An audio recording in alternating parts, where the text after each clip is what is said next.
Ayan mga lads, magkakabit kami ng flashing bago namin kabitan ng bubong to para hindi siya matakpan. Kakabit muna kami ng flashing dito ni paring Jeje. Ayan. Wala pa rin naman mga palupo yan. Ayan oh. Ayan yung isang poultry. Ayan mga lads, nakapagkabit na kami ng isang flashing gutter dito. Kaso mahaba yung text screw, pinabili ko pa ng uno lang, sobrang haba. Mas pa kakabit. Ang dulas, maalikabok yung yero. Daming alikabok.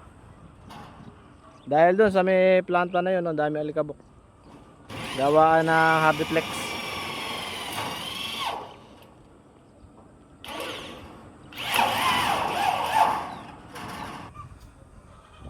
Ayan mga lods, biglang dumilim yung kalangitan. Mukhang ulan, kaya bumaba muna kami. Kaya dito muna kami gagawa sa may hagdanan na to. Ito kasi yung istakan ng tubig. So ito muna yung gagawin namin ngayon. Kasi para nagpuputol. Tara, update ko na lang kayo.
Ayan mga lods, ang oras ay alas 3. Umakit na uli kami Medyo malamig na 'yung panahon.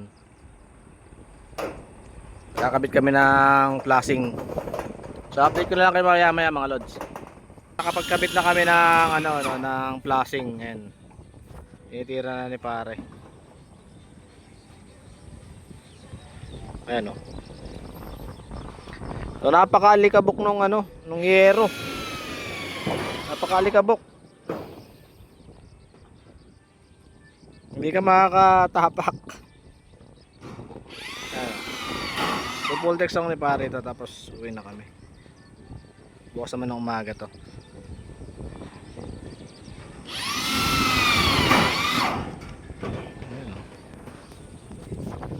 Oh, ganda. Ayun mo gilingan ng marmol yata yan.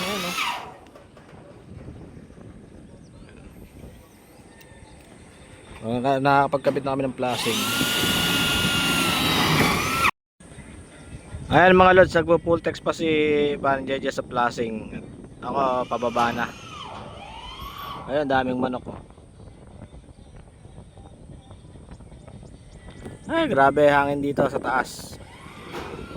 Hindi naman siya malakas, pero malamig yung hangin. So ayan, nagliligpit na si Boss JR sa baba. So, ako bababa na rin ako mga lods. So update ko na lang kayo mamaya mga lods.